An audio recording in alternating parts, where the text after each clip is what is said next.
आं बेखौ खोनानानै एबा मा आं बेखौ मेगनजों नुनानै आं गोबां दुखु फोरमायदों। मानो होननानै बुङोब्ला जे आंनि बाबाया 2020नि जि एप्रिल मासनि 24आव गोमादोंमोन। खिन्थु दायो नैबे फैयै फैयै नैबे दा नैबे 5 बोसोर जानोसै। खिन्थु नैबे नैबे बाबानि जे मा होनो गोथै सह दायो बेखौ सोरबा जावखांना लांबाय। माने बेयो दायो माने गैलिया मांखराव। दायो आं बेखौनो दुखु फोरमायदों। मानो होनबा आं मा होनो जि बाबा मा होनो बे बाबानि गोथै सहखौ जे नुयिखाय एबा मा होनो बेखौ जावखांना लांनायखाय मानो बेखौ बिदि खालामनांगौ। जेनेबा बेखौ दायो माने आङो माने जोबोद दुखु फोरमायदों आरो बेबायदि खालामनाङा नांमोन। मानो होननानै बुङोब्ला जे बाबानि गोथै सहखौ आं गोसोखाङो। मानो होननानै बुङोब्ला बेखौ आं बेयाव फैबानो आं गोबां मा होनो माने नायफैनानै आङो मा होनोमोनलाय माने गोसोखाङोमोन आरो। नाथाय दायो आंनि बे मा होनो जे आंनि बाबा माने बिनि गोथै सहआ गैया। ओंखायनो आं गोबां दुखु फोरमायदों आरो। दा बेजों लोगोसे दिनै बेबायदि जानाया फार्स्ट टाइम ना आगोलावबो जाखांखाबाय? बेबायदि जाथाय जानाया बेनो फार्स्ट टाइम आरो बेबायदि जाफेराखैमोन आरो आं बेबायदि खोनाफेराखैमोन आरो बिदि नुफेराखैमोनबो आरो। मा बुंनो सानो दिनै नोंथांनि बिफाया दिनै मांखर जानानै गोमाबाय। गाबोन समफोर सोरनिबा बिफा बिमा बेबायदिनो बुरैबा बुरै जानानै थैलांगोन। बेबायदिनो जाबाय थागोन नामा? बेखौ नुहुरदों नामा नोंथांमोना? दा आं बेखौनो नुहुरदों जेनेबा जे नैबे जे मा होनो बे दिनाव जे माने बिदि गोमाबाय। आं बेखौनो निस्सय आं बेखौनो जेनेबा आं माने साननानै नुहुरदों बेबायदिनो गोमालांगोन नामा? आरोबाव बिदिनो जाबावगोन नामा जाथायफोरा? आं बेखौ एसे मा होनो सानहरनानै मोनदों आरो। मानो होनबा जि बेबायदि जाथाया जाबाय आरो बिदि बार बार बिदि जाबाय थागोन नामा? आं बेखौनो जेनेबा सानखांदों आरो जेन बिदि जानाङा। सासे फिसाला जानानै नोंथांनि बिफानि जि गोथै सह गोमादों, सन्देहफोर दं नामा? सोरबाफोर मावथाना? ओरैनोथ' आङो बेखौनो सानदोंमोन जेनेबा मा होनो सन्देहथ' गैया। खिन्थु आं मालाबाबो बेबायदि सानफेराखैमोन बिदि जागोन होननानै। खिन्थु माब्ला बेबायदि जाफेरखो आं आसरित नांदों आरो। दा बे नों मा सानो नोंथांनि बेलायाव बे मानसिनि खामानि बा सोरबा जुनारनि खामानि होननानै?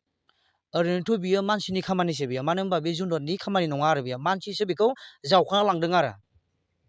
पुलिस प्रसासननिसिम माबाफोर खावलायहरगोन नामा?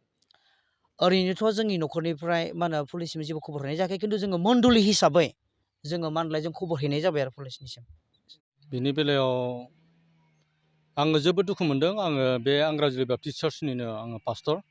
जोंहा बे जोंनि मण्डलिया स्थापन जादोंमोन 1968आव। ओमफ्राय फैयै फैयै 2025 दिनैसिम जोंहा माने 57 इयार्स जाबाय। बेबायदि जाथाय माने जोंनि सेमेटेरिनिफ्राय माने गोथै सह गोमानाय जों मालाबाबो नुफेराखैमोन। आरो दिनै जोङो बेबायदि शक नुनानै आसरित माने जोंनिनो मेम्बार जायफोरखौ जोङो मान होनानै माने जोङो बेखौ खबराव दोनफैबाय। आरो जोङो बोसोरे गुड फ्राइडेनि सिगां सिगां जोङो फोसाबो। दा जोंहा सफैबायानो नै फोसाबनो गोनां। दा नै दिनै जोङो फुंनि समाव अकस्मात जों नुबायदि जोंनि माने सेमेटेरिनिफ्रायनो जोंनि माने मेम्बार 3 बिथांमोननि माने खबरा हालावल'सो जाना दङ। ओंखायनो आङो बेखौसो बुंनो सानदों मालाबाबो जाफेरि आरो आङो जोबोद दुखु मोनदों बे जाथायखौ नुनानै। आंनिखौसो आङो हास्थायदों माने जोङो जायफ्रा बे खामानिखौ मावबाय अनागारि खामानिखौ जोङो बिसोरखौ जों नागारनाय जानाय नङा। जोङो दा सरकारनिफ्राय जोङो किसुमान जोङो मा होनो हेफाजाब जों लागोन। जोङो थानायावबो जों थांदों। जों आइसि सारखौ लोगो मोनथ'वाखै। खिन्थु दिनै बेलासे नङाब्ला दा मोनानो जोङो मा होनो जोङो बिथांखौ लोगो हमनानै जोङो एजार होनाय जागोन। ओंखायनो आं आरो जेसेबां हायो जोङो माने किसुमान जायफ्रा आयेनाव हेफाजाब होनो हाग्रा बिथांमोनखौ जों लोगोआव लानानै जोङो माने जायफ्रा बेबायदि खामानिखौ मावबाय अनागारि हाबाखौ जोङो बिथांमोनखौ जों साजा होनो थाखाय जोङो थियारि जाना दङ। ओमफ्राय जायफ्रा गोमादों जोंहा माने सुनार नार्जारि होनना बुङो। बिथांना 2020मोन 2020। बेनिफ्राय तानिजा राबानिया 2022। ओमफ्राय हाबासिनिया माने 2023। आरो बिसोर लोगोसेनो दङमोन। बे लोगोसे थानायखौनो माने सोर जावखांना लांखो मिथिया आरो बेबायदि। बेथ' नै दा नुदों जोङो नायदों आरो जोंनि मानसिफ्राबो फैनानै माने भिडिअ खालामदों हगारदों। मानो होननानै बुङोबा खानायबो थालांदों ओमफ्राय हाराबो माने बाहेरायाव ओंखारना दङ आरो। ओरैबायदि आवसारि जाबाय माने जोङो एफा मोजां जों फबना दोननाया। सन्देहखौथ' दा मा होनबावगोन माने मानसिनि खामानि होनना सानो? बेथ' जुनारनि नङा मानसिसो बियो। माने जुनाराथ' जेनेबा खुरोब्ला फारसेथिंल'सो थायो।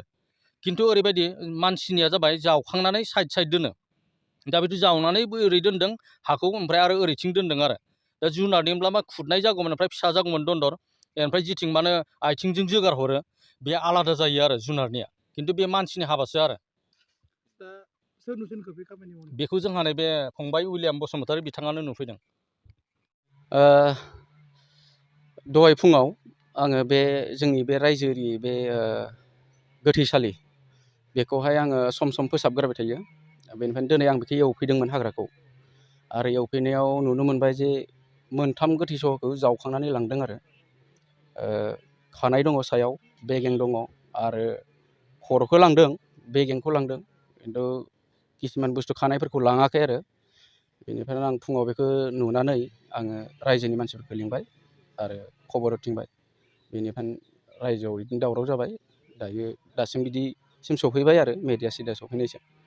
बेबायदि घटनाथ' मालाबाबो जाफेराखैमोन। बियो फार्स्ट टाइम आरो लाइफआव मालाबाबो नुफेराखैमोन। ओरैनोथ' खोनानो मथे जेनेबा दायो मानसिफोरा गोबां सावरायसोगारदों, कनफिउस जाना दङ। मोननै अपसन नुहरदों आरो। खोनानो मोननाय मथेबा बै बुद्धिस्ट धोरोमनि लामाफ्राबो बिदि नागिरो जाहैदों। दा बिसोर लांबाय बादि आरो किसुमान बुंदों बै गाज्रि सोलोंनाय, जेनेबा मा होनगोन दायना खालामनाय, बिसोरबो लाङो होनदों। दा रायजोफोरा गोनो गोथो जाना दं आरो। दाथ' रावबो नुवाखै नालाय। दा बबे मोनसेखौ हमनो बिदि जाना दं आरो काहानिया।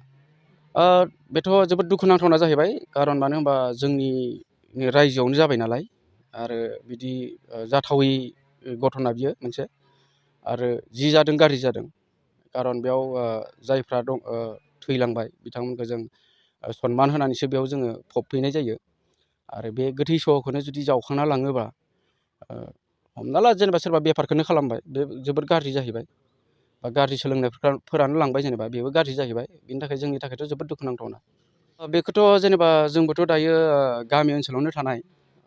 बेथ' गोदो गोदायनिफ्रायनो जों खोनाबोदों, सल'बाथा बायदि, नङा होमबा? आरो थारैनो गोबां बिदि बै मा होनगोन कुबिराजफोरा किसुमान बेमारखौ सोखामारोबो। आरो बिथांमोननि बुंनायखौ जों मानिनोबो गोनां, नङा होमबा? दा जानोबो हानाय बिदिबो गाज्रि मावग्राफ्राबो लांदोंबो जानो हागौ।